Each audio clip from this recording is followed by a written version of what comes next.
Hey, Jonathan from GameSpot Asia here. I'm here with Roberto Marchesi, art director for Hitman Absolution. So tell us, with Hitman Agent 47's look being set in stone, what changes you need to do for this new Hitman? Well, when we started out making Absolution, we had a mandate to make this the best game that I had ever done and the most wild and crazy Hitman game in the franchise. The looks of Agent 47 are of course one of the main things that you start looking at the very beginning when making a new game, and it was pretty apparent that his look is very iconic. The black suit, the white shirt, the red tie, the bald head, the barcode, all those elements are a trademark, and they're actually quite well known even outside of the game to fans that are not they're very known to people also outside of the game's fan base.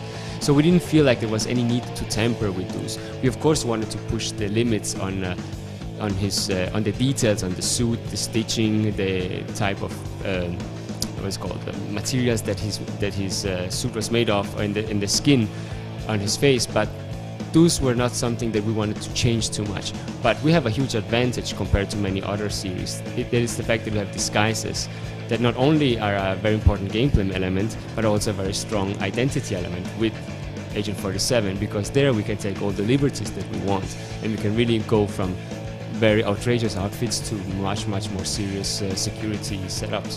When it comes from an art director's point of view, which locations did you pick and how do you match it along with the graphic engine? Well, when we started out with this game, we had an idea that we wanted to create a world that was hyper-realistic, but also had a very stylized noir sense to it. And it can sound a bit like a mouthful, but we wanted to have a high pixel density, many details on screen, make it extremely interesting, but at the same time it should have an identity of its own and live up to this stylized feel that we're looking for. So we chose the town of Chicago, the city of Chicago, as our main starting point. This we felt didn't really limit us in scope. On the other side, on the contrary, it actually let us explore as many locations as possible in the city of Chicago. So we go from a very seedy underworld to extreme high-class locations, and all in between there are so many more places that the player will visit throughout his campaign that will give him an impression of a very large scope. You did mention Chicago as one of the primary locations. Is it all going to be set in just North America, or are we looking at more exotic locations like in Europe or maybe South Africa or maybe even Asia? No, the game is not only set in North America, but the other locations that we will be visiting I will not really disclose, but it's mostly taking place in the city of Chicago and the town of Hope. But still, I'm very much confident that the variation will satisfy most people.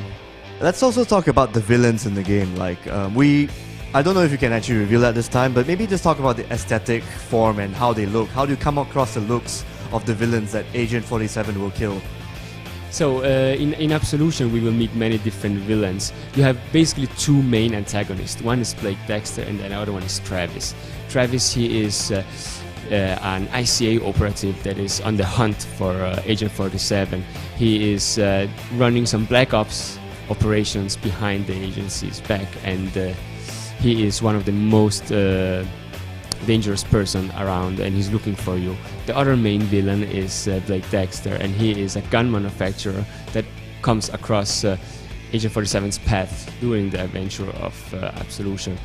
He will also all of a sudden have a huge interest in figuring out the whereabouts of Agent 47, and it will be very strongly tied to the story of Absolution.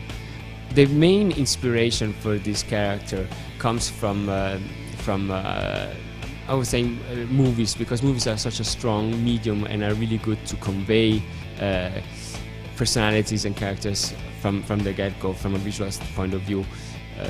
But mostly, I think one of the directors that inspires us most to make new characters is someone like, for instance, David Lynch.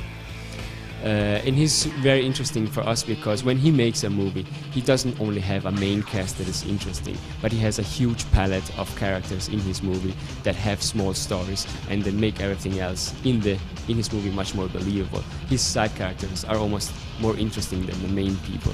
And every time he presents someone, they have a very strong story to tell. I think one of the movies that has a really good impression of this is Wild at Heart, where there are lots of different minor characters that have a very strong personality. Let's also talk about the game's graphic engine. Like, was it really hard or was it easy? What are the challenges you come across when working with the new engine for Hitman Absolution from a graphical standpoint? The biggest challenges we met when we were working with this engine was it wasn't much of a production point of view, it was from a creative point of view, because we were capable of pushing so many polygons and doing so many interesting things that we had to actually push the concept department's skills to the limit to create so many variations that were good enough to fill this entire world that we are trying to achieve.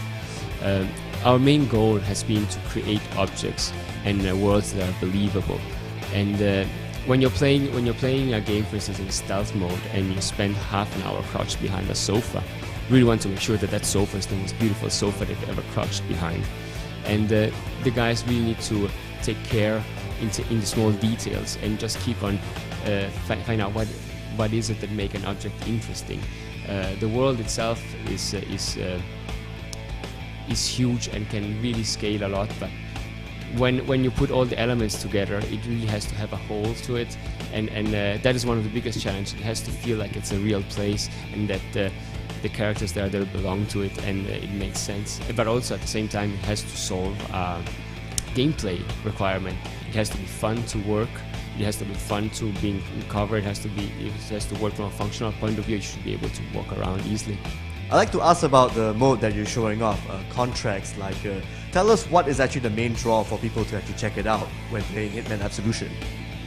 Well, the mode of contracts that we're showing here at Singapore is very much inspired by the community that have been playing Blood Money up until today. We wanted to add an online multiplayer feature to Absolution, and the premise of the feature is, what if anyone can be a target? And the fans have been for years playing the old Blood Money, but by changing the rules. They're customizing the way they're playing the game. Instead of taking out the target that we have specified originally, they're trying to pick someone else, and they've been trying to find different weapons to do it with, and creating small challenges for themselves in the process. And this premise is what we are trying to port in contracts. The mode itself is divided in two ways. You can create contracts and you can compete in contracts. You can create contracts by playing the game and by taking out choosing your target, marking them, and taking them out. And then you can, if you create a contract that you're happy with, ship it to your friends and compete and dare them to beat your score and come up with a more creative and more efficient way to taking out the target that you have specified. The mode is very much divided in 3 stages. You have to get to the target, exit the area, and then collect your payoff.